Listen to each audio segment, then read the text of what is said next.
I'm extremely embarrassed because I know better. We are a family of 5 from Texas. We sold everything to live on a boat, and we have spent the past 2 years on our 1987 Marine Trader Tradewinds 47 Trawler, exploring southern Florida and the Bahamas. We have seen the highs and lows of boat life. We are no longer making definite plans, just enjoying the journey. So join us on our adventures.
We're supposed to be getting fuel today. We ordered a fuel truck because it's a lot cheaper than going to a marina to get fuel because cost of everything's going up right now. So cost right now today for diesel in the Florida Keys is about $4 a gallon, give or take, depending on where you go. The fuel truck's about $3.50, $3.40, so give or take. So with 600 gallons of diesel that we need, that's a big savings. So we found a wonderful home we can dock up to because you can't go to a marina to get fuel because if they sell fuel, they don't want you to bring in a fuel truck. So we are waiting for this lovely weather to pass. There's actually sailboats out there that you can't see anymore because it's so rainy. There's an island over there you can't see There's a whole island right there. Can't even see it. So we're just waiting for this storm to pass. And then storm cell, and then we'll head on to get some fuel today, we hope. This sweet little bee doesn't have anywhere to go. He's like, help me, help me. I have nowhere to hide right now. I don't know where he came from, but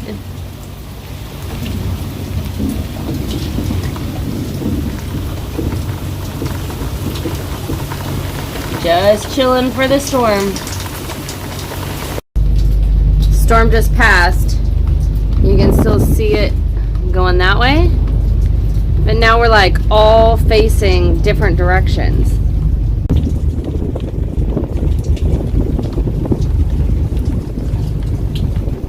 Alright, engine's on. We're gonna start pulling anchor. You gonna turn on the Garmin?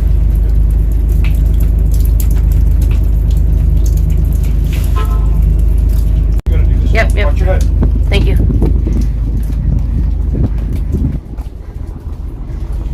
Okay. Chris still pulls the anchor by hand. We got our new Garmin. And we still use Navionics as well. See that storm? Terrible. And sunny skies. We're going that way.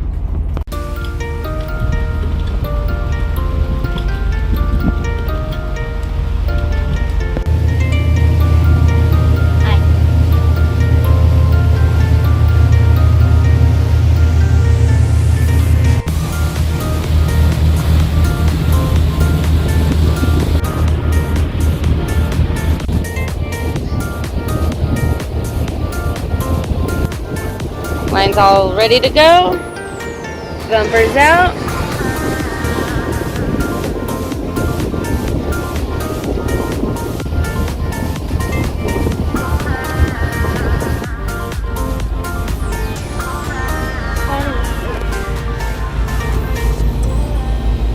And I've got 4 tanks. 1, 2, on the other side 2. This is a 46. 47. Tip to tip, it's almost 53.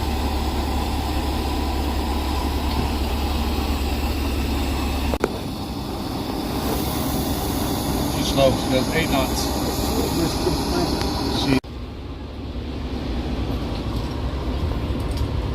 We're leaning. Yeah, we are. Fuel tank lids are tight with the screwdriver. Sure.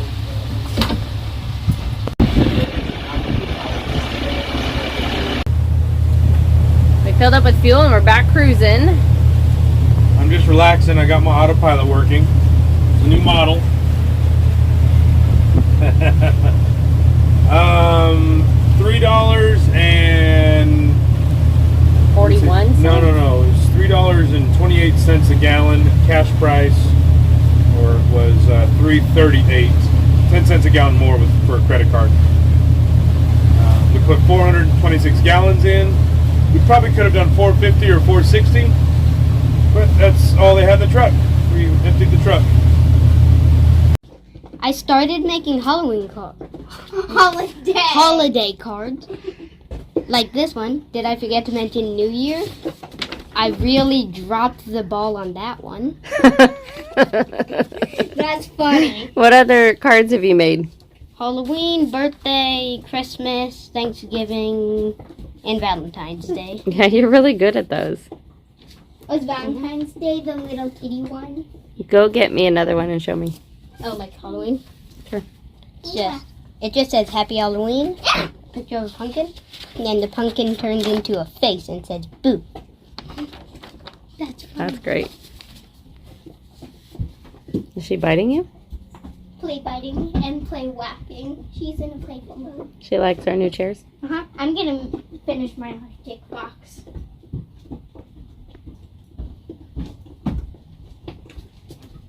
So I already showed you Halloween, New Year's, Happy B-Day, as in birthday. The kitty's looking into his present, and he sees 3 little kittens. And then there's Thanksgiving. Give thanks to all that you have. The kitty only gets a little sliver of turkey, and you might get more. And then you get the whole drumstick. Merry Christmas to all. Picture of a present. To all a good night. The kitty is sleeping in the little bed in the present. Then this is Valentine's Day. A little kitten is full of hope. You are that little kitten. Picture of a heart with a rose inside. That is my whole holiday card collection. Hope Are you going to like send it. them out? What? Are you going to mail them to people? No. Who are they for? You Oh, and thanks. Dad and quarter inches. Thank you.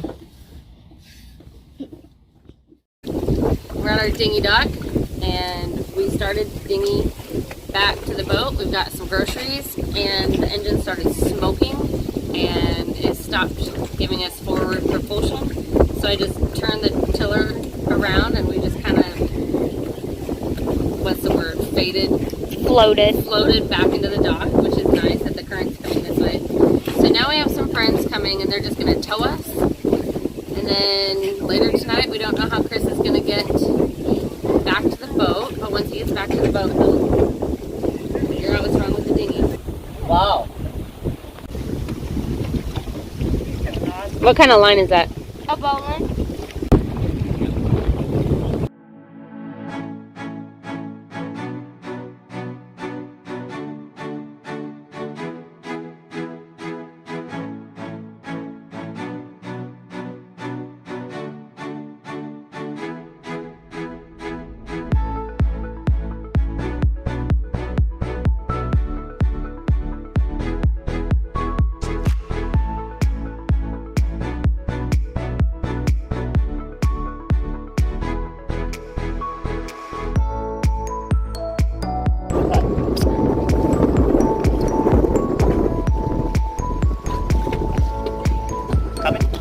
Coming. Just one time. Just press it one time. How do you have to get the TV on?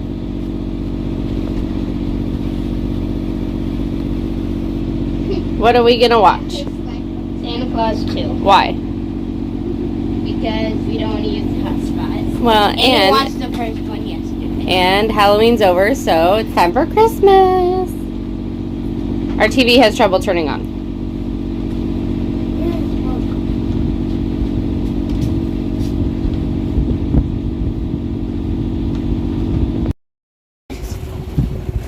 Fix it. What was it? Your choke was out the whole time. Are you serious? That's not even funny. Right? Is that normal? Sounds fine now. Watch. And then it dies. Shut up. Guess what? That's not even funny. Really, the choke was Hey, on? I'm grateful. It wasn't something worse. I'm grateful too. I was already pricing out new motors. Ah, You just let us watch some videos. I didn't even think when you said there was oil in the water. I was like, I don't know. They Well- could be smoking more. Yeah, it dripped out some oil though. It might have. I think it's probably fine though. It sounds fine. Thank you. I know how our dinghy works. And the choke was just left out. That's all that was wrong. Well, at least that's what Chris said. That's what Chris found. I'll double check it in the morning. Welcome to this week's edition of Talking from Our Aft. This week we got a message on Facebook from a gentleman named Tom and his wife Jo, and they wanted to know a couple questions, but we were going to start with just answering the water maker question. He wanted to know practical things about living on the boat, like how do you make water, how do you pump out, if you don't have a water maker, how do you get water, those kind of things. Stuff that pertains to living at anchor, right? Correct. It's really, really convenient to have a water maker, whether that be Yeah. 110 power and you have to run the generator, whether that be solar or battery power and you can charge batteries with solar and make water, whether it makes a little bit of water or a lot of water. It's super convenient. Like last week, was it last week? Our water maker broke. Yeah. Oof, that was a hassle. Well, let's talk about when you, like, for example, in the Bahamas, and I think I would say it's similar here, but it was really difficult in the Bahamas. People would say there's water available at all the islands. And Technically, they're not wrong. Yeah, technically not wrong. But if you have a 200-gallon tank like we do and you need to fill with water, you really want to find a place you can take the big boat in, dock it, and get water. Yeah. That's more difficult to find. Yeah. On top of that, the water quality, depending on where you're going, is not always great. And that could be in the Bahamas, Right. or we've even had issues with, some people have issues in some spots in the Florida Keys even. So, because you got to think about, if you're going to take your dinghy back and forth to get water, and you have those 5-gallon jerry cans, well, we have a 200-gallon tank. It's a lot of trips. And then, in your dinghy, you can't fit more than, if we packed it full, we could maybe have 8. Yeah. You think? But then you're going like a slug back and forth. And so you have to do that twice, and you probably have to do that every 4 or 5 days. Depends on your water use. Depends on how But many. you just think about it. We're just having the conversation. Think about it. Yeah. That's one way. Jerry cans and you run back and forth in dinghy. And like right here, I actually don't know where I could fill up. Could we fill up over there We got water there. for free? I don't know that it's free. See, and like here in the Florida Keys, we've not experienced that, so we don't know. Because at a marina, when we stayed at marinas, they charged, it was minimal here, like a penny a gallon. In the Bahamas, it's upwards of 50 to 75 cents a gallon, depending on where you're going. And that's when you want a water maker because it's expensive. It gets really expensive. The other option is people will sometimes get bladders for their dinghy, like a 100-gallon or a 50-gallon bladder. Yeah. And they'll fill that, they'll dinghy that in, fill that, and then they have a battery-operated pump that will pump it out of the bladder and into their boat. That's a better option than, I would say, the jerry cans. Yep. But the other thing I think about jerry cans is 8 pounds a gallon plus 5 gallons. Those are heavy and awkward, moving them up and down, and you could pull something, hurt yourself, drop them. Right, like our swim platform is a ladder, It's not convenient. It's, if we have to do that with our fuel for the dinghy, that's fine, but that's not all the time. But the bladder is another way to do it. You have to pump, and there's a lot more investment that goes into doing that. But we know people that do that as well. Yeah, so then let's also do pump out. So there's a couple things. We have a composting toilet, so therefore we don't have to pump out. In the Florida Keys, they do have a service. What's it called? Pump out. I don't know. Depending on where you're at in the Keys, you got to look it up. But a boat will come to you and pump you out, and you pay weekly or monthly. It's like a Monroe County service, and I think it's like $5 a pump out once a week. It's changed. What's his name was paying? I think $45 a month. Oh yeah, I think after COVID it changed. Yeah, but either way, it's not horrible. It's not unreasonable. Yeah. But that's an option. You can go into certain marinas and they'll pump you out. I think if they have a certain size marina, they're supposed to required by Florida law to have pump out. In the Bahamas, there is no such thing as pump out. I think Nassau might have some pump out services, but with all the out islands, nobody has it. Dirty little secret in the Bahamas. Yeah, everybody pretty much just flips their Y valve over, and every time you flush the toilet, it goes overboard. That's what happens in the Bahamas, in all honesty. And I mean, there's a lot of other boats here, and I don't want to like rat anybody out, but I haven't seen no pump out service come anywhere.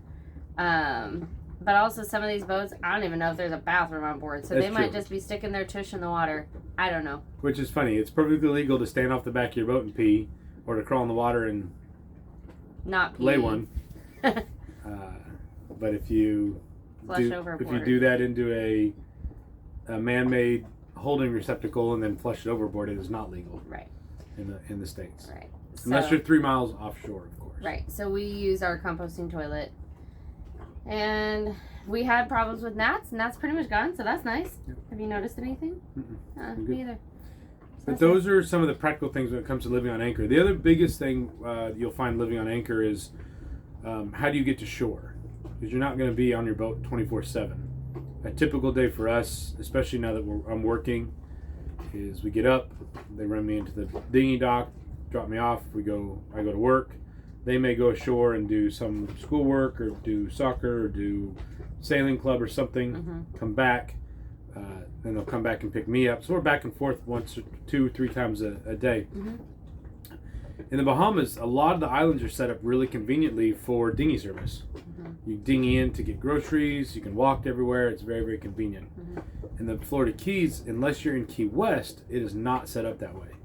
We had a very, very difficult time finding some place that would let us park our cars and then dinghy in daily to be able to live out here on Acre. So we did manage to find a place to do that, but very difficult. But that's kind of the issues you got to deal with when you live at Anchor, right? Yeah. So, and then next week we'll talk a little bit more about more life on Anchor and what we do.